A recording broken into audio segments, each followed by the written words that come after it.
Hi. I imagine you have come across this for one of two reasons. 1. You are currently a medical student that has not figured out which classes you should miss so you can get more out of your studying. Or 2. You attend a school where attendance is mandatory. Whether you spend all weekend studying or partying, Monday will come, with its 8 o'clock class. So how do you wake up? I have come up with some solutions. First off, set an alarm. Got it? Good. Is it set for AM or PM? That can get you every time. Now set 3 backup alarms. One on each side of your bed and the last one dangling from the ceiling. In your semi-asleep state you will never remember that you hung the alarm clock from the ceiling and will be forced to turn on the light and look for it before you can turn it off. Sometimes, even the loudest alarms are not enough to wake you up from your stupor.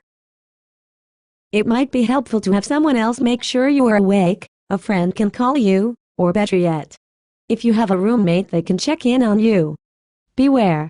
If your roommate is one of those students that effortlessly get all the good grades, it is not a good idea to have them wake you up. Waking someone up is already a dangerous endeavor. If you add to that a roommate that has no problems waking up because they have a photographic memory and never need to study, you may just not have enough of your usual self-control not to go ahead and smack them. This places not only your relationship with your roommate in jeopardy, but you also do not want to be asked to explain this situation during your residency interviews. It is unfortunate that our bodies have figured out a way to force us to stop taking caffeine. Once you go to bed you have no way of uptaking caffeine while you sleep. This is when your body takes advantage of a rare moment of decreased stimulant and puts you in a coma-like sleep until it feels it has had enough rest. Unfortunately, by the time you have had the amount of sleep that you need you will have missed your exam. On a side note, medical schools are not designed so that you get adequate amounts of sleep. The curriculum is intended for a person to be able to go through it in 4 weeks of straight studying for 10 hours a day. This is very reasonable. The only problem is that the course only lasts 2 weeks, so you must study 20 hours a day if you want to cover all of the material.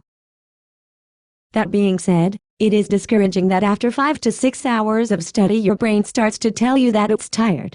After 10 hours of studying you simply can't absorb anything unless you read it 5 times. At 16 hours of studying you have forgotten that you are a human and your eyes glaze over the material hoping your brain will pick up keywords that will help account for your intuition come test time. My last suggestion, although the most helpful, is currently unavailable. It is an alarm clock that at 30 minutes before your actual wake-up time slips caffeine dissolved in solution under your tongue for sublingual absorption. This gives you a fighting chance against your body to wake up from your coma-like sleep. If you invent this alarm clock, congratulations. You can make a fortune selling this invention to medical students. However, I already hold the patent, so please contact me so we can work out a deal.